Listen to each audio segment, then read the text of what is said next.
Hello नमस्कार सत श्री अकाल अस्सलाम वालेकुम। कैसे हैं जनाब? तो पाकिस्तान से साथियों बड़ी मजेदार खबर आ रही है। खबर यह है कि ख्वाजा आसिफ ने यह बोला है कि हम दो तरफा युद्ध लड़ने को तैयार हैं। एक साथ अफगानिस्तान से लड़ेंगे और उसी साथ हम भारत से भी लड़ेंगे, क्योंकि उनको पक्का यकीन है कि अफगानिस्तान पाकिस्तान के बॉर्डर पे जो हो रहा है, क्या हो रहा है, यानी जो पतलूने उतारी जा रही हैं, इसके पीछे कहीं ना कहीं रॉ का, आईबी का, डोभाल साहब का, भारत का हाथ है। ये उनको यकीन है। तो उन्होंने बोला है कि हम अब टू फ्रंट वॉर के लिए अपने आप को तैयार कर रहे हैं। इसी बीच पूरे सूरत हाल का अपडेट देने के लिए कटोरा शरीफ ने अपनी पूरे मंत्रिमंडल को संबोधित किया। आइए कटोरा शरीफ की कुछ बातें सुनते हैं। तो बड़ी लंबी सी स्पीच से निकाल के लाया हूं। पहले उसी के मुंह से सुनते हैं कि उसकी पिटाई कैसे हुई है, फिर उसी के मुंह से सुनते हैं कि भारत के बारे में वो क्या कह रहा है, फिर उसी के मुंह से उसके एक दोस्त का जिक्र सुनते हैं, और उसके बाद एंड में सुनेंगे कि इस स्पीच में भी कटोरा शरीफ कटोरे की बात करना नहीं भूला। सही बता रहा हूं, मजाक नहीं कर रहा। चलिए तो तुरंत चलते हैं कि कटोरा शरीफ बोला क्या। पाकिस्तान के अंदर बेगुनाह शहरियों को शहीद कर रहे हैं। अफवाज पाकिस्तान के जवानों और अफसरों को उनको शहीद उन्होंने किया। हमारे जो लॉ इन्फोर्सिंग एजेंसीज के पुलिस के जवानों अफसरों को उनको शहीद किया, आम शहरियों को। तो अब जो हालिया वाक़यात हुए हैं उससे यकीनन सब्र का पैमाना लबरेज हो गया। जी हाँ साथियों, तो साहब वो खुद मान रहा है कि किस तरीके से उसकी पिटाई हो रही है। ये अजीब मुल्क है, ये ना बातों बातों में ये मान लेता है कि इसकी पिटाई कितनी हुई है। याद है ऑपरेशन सिंदूर के बाद क्या बोल रहा था कि मुझे सुबह सुबह 4 बजे बताया गया कि उन्होंने ब्रह्मोस मार दिए हैं, और हमारा इरादा था फजर की नमाज के बाद भारत को जवाबी कार्रवाई करने का। उससे पहले ही उन्होंने हमारे ऊपर ब्रह्मोस दाग दिए। आगे सुनते हैं। जो जनाजे हमने पढ़े वहाँ पर उन शहीदों के जो वरसा हैं, उनके वालिदैन थे वहाँ पर, उनकी बेटे बेटियाँ वहाँ पर मौजूद थी, और उनके वालिद, उनकी वालदा मुझे कह रहे थे कि वज़ीर आज़म, हमें फ़ख्र है कि हमारे बेटों ने इस मुल्क के लिए कुर्बानी दी है। जी हाँ साथियों, तो अब ये अपने मुंह से देखिए, बिल्कुल विस्तार से बता रहा है कि कितनी इनकी शुरू में बॉर्डर पर पिटाई हुई है। उसके बाद ये अपना रोना रोना शुरू करता है भारत को लेके। मुकम्मल तौर पर हिंदुस्तान की शय के जिस वक्त ये हमला हो रहा था पाकिस्तान के ऊपर, तो उनके जो वज़ीर ख़ारजा मुत्तकी वो दिल्ली में थे। ये सब बात आपने उसकी तस्वीर भी देखी हैं टेलीविज़न पर, अखबारों में। तो हमें पर मजबूरन ये जवाब और भरपूर अफवाज पाकिस्तान का जवाब देना पड़ा। अबे कटोरा शरीफ, तुमसे किसने बोला था कि नरेंद्र मोदी जी की और भारत की फौज से तुलना करते हुए तुम जाकर वहां पर सर्जिकल स्ट्राइक कर दो? चुपचाप पिटते रहते, सब चीज ठीक चलती रहती।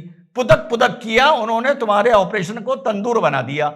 आगे चलते हैं और सुनते हैं कि अपने दोस्त के बारे में आज शरीफ क्या बता रहा है। और दोस्त ममालिक हैं, ख़ास तौर पर कतर, वो इस मामले में बड़ी संजीदगी के साथ और बड़ी दिल की गहराई के साथ वो इस मामले को तय कराने के लिए वो काविशें कर रहे हैं। जी हाँ साथियों, खबर ये आनी शुरू हुई थी कि पाकिस्तान ने कतर से बोला कि किसी तरह इन तालिबानियों को समझाओ और इस लड़ाई को बंद कराओ, बड़ी फजियत हो रही है।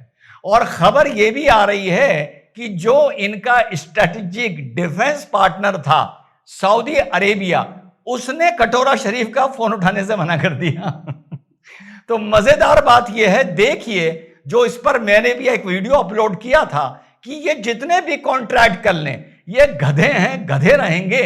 तो जिससे 15 दिन पहले, 1 महीना पहले इनका डिफेंस एग्रीमेंट हुआ है, attack on one is attack on another, वो तो इनका फोन उठा नहीं रहा, और मदद की गुहार भाई साहब को, कटोरा शरीफ को कतर से लगानी पड़ रही है। उसके बाद अपनी स्पीच खत्म करते करते कटोरा शरीफ अपनी औकात पर आ गया। सुनिए क्या बोला। IMF का अल्हम्दुलिल्लाह स्टाफ लेवल एग्रीमेंट हो गया।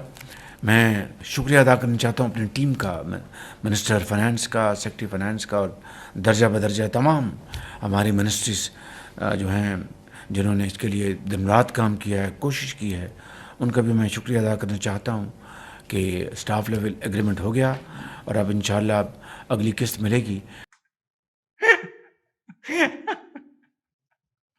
अगली किस्त मिलेगी। मैं अपने दादाजी से नहीं मिल पाया था, लेकिन मैं उनसे बेपनाह मोहब्बत सिर्फ इसलिए करता हूं क्योंकि 1947 में वो भारत छोड़ के नहीं गए। यानी बिना मिले मैं उनसे इतनी मोहब्बत करता हूं सिर्फ इस वजह से। दादा थे इस वजह से, और मोहब्बत इस वजह से कि भारत छोड़ के नहीं गए। आगे चलिए। लेकिन this should be the last programme Pakistan should have ever made with IMF। यह आखिरी बार है, यह आखिरी बार है जब हमें IMF के से भीख मांगनी चाहिए। ये बात मैं पाकिस्तान के मुंह से, जितना मुझे याद होगा, आप लोग ही मुझे हेल्प करिएगा, 15-20 साल में कम से कम 15-20 बार सुन चुका हूं। अब इस पूरी बकवास का भारत ने क्या जवाब दिया, 3 टुक जवाब, वो सुन लीजिए। हम स्थिति पर कड़ी नज़र रखे हुए हैं। 3 बातें स्पष्ट हैं। पहली, पाकिस्तान आतंकवादी संगठनों को पनाह देता है और आतंकवादी गतिविधियों को प्रायोजित यानी कि स्पॉन्सर करता है। दूसरी, अपनी आंतरिक विफलता के लिए अपने पड़ोसियों को दोषी देना पाकिस्तान की पुरानी आदत है। और तीसरी, पाकिस्तान अफ़गानिस्तान द्वारा अपने क्षेत्रों पर संप्रभुता का प्रयोग करने से क्रुद्ध है। भारत अफ़गानिस्तान की संप्रभुता, क्षेत्रीय अखंडता और स्वतंत्रता के लिए पूरी तरह प्रतिबद्ध है। बहुत अच्छा, बहुत नपातुला जवाब दिया भारत ने। अब चलते चलते 2 बातें करूंगा। एक तो मैं ये कहूंगा कि अगर पाकिस्तान को ये यकीन है कि जो भी वहां पर हो रहा है ये भारत करवा रहा है, तो मैं पाकिस्तान से कहता हूं तुम भारत पे सर्जिकल स्ट्राइक कर दो ना। फिर ऑपरेशन सिंदूर 2.0 में इस बार ओपनिंग आप लोगों को पता है कौन करेगा? याद है जो वादा हुआ था, इस बार ओपनिंग करेगी भारत की नेवी। तो अगर भाई तुम्हें यकीन है तो तुम उधर क्यों बम मार रहे हो? तुम हमारे ऊपर सर्जिकल स्ट्राइक करो ना। ऐसा कोई आपको आज तक कोई हिंदुस्तानी मिला है जो कह रहा है पाकिस्तान से कि यार तुम हमारे ऊपर सर्जिकल स्ट्राइक कर दो, तुम ये लड़ाई छेड़ दो किसी तरह? और चलते चलते on a more serious note 3-4 आप लोगों को ऑप्शन दे रहा हूं। इसमें आप लोगों को बताइए कि आप लोगों को सबसे ज्यादा वजन मेरी किस बात में लग रहा है। पहला, जो पाकिस्तान ने अफगानिस्तान के ऊपर सर्जिकल स्ट्राइक करके अपनी औकात भूला, मेरा यह मानना है कि यह सर्जिकल स्ट्राइक का एक रीजन यह है ऑपरेशन सिंदूर की, जिसको बोला जाता है ना खीस निकालना, कि एक डिफीट के बाद एक ऊपर से जीत का एक लेयर लगा देना ताकि उस डिफीट को लोग भूल जाएं। तो एक तो ऑपरेशन सिंदूर की खीस निकाली इन लोगों ने सोच के कि हम यहां पर अपनी रीजनल शक्ति मेंटेन कर लें, और उल्टी पिटाई हो गई, लोग पतलून उतार के ले गए। दूसरा यह है कि उधर तहरीक तालिबान पाकिस्तान इनकी पिटाई कर रहा था, उधर इनको यह भी खबर लग गई कि भारत और अफगानिस्तान के रिलेशन अब थोड़े कोजी हो रहे हैं, तो उस चिड़ को निकालने के लिए इन्होंने अटैक किया। तीसरा जो लोग बता रहे हैं, मैंने भी आपको सारे ऑप्शन दे दूं, कि बरगाम एयरबेस को वापस लेने के लिए डोनाल्ड ट्रंप ने बोला था। डोनाल्ड ट्रंप की सबसे ज्यादा जूते आजकल कौन 2 लोग चाट रहे हैं आपको पता है? एक कटोरा शरीफ और एक कटोरा मुनीर। ठीक, इनसे यह कहा गया कि अफगानिस्तान के ऊपर कोई एक्शन कर जरा वाटर्स को टेस्ट करो, जरा देखो कि ये तुम्हारे सर्जिकल स्ट्राइक से या तुम्हारी पोस्चरिंग से कितना बैकफुट पर जाते हैं। क्या वाकई इतना जाते हैं कि तुम हमारी मदद करके, जैसे पहले तुम तालिबान के खिलाफ हमारी मदद करते आए हो, पाकिस्तान ने की थी, अपनी यहां बेसिस दी थी, क्या तुम बरगाम एयरबेस रिकवर करने में हमारी मदद कर सकते हो? तो इसका जो वाटर है वो टेस्ट करो।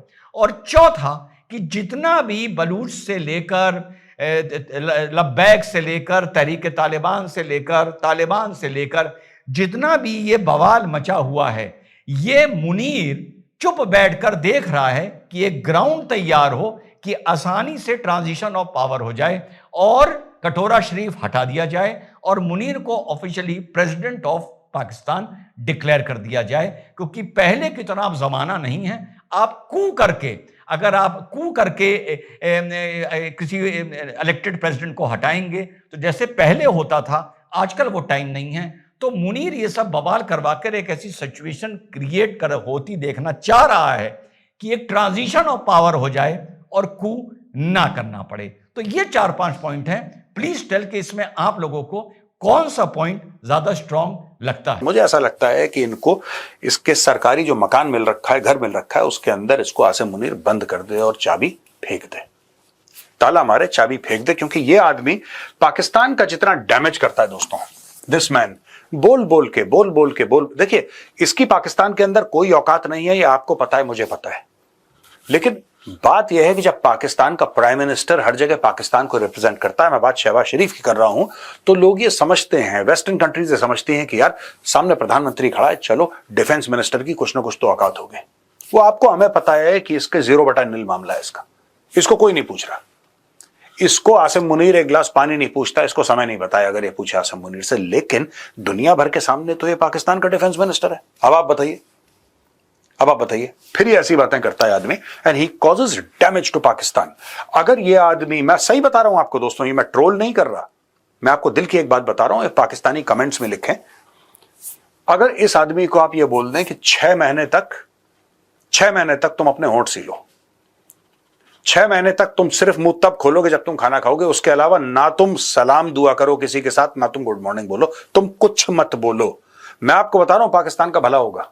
आप इस आदमी को बोलिए बोलना बंद करे। ये उल्टी सीधी बातें बोलता है, अपने मुल्क के खिलाफ बोलता है।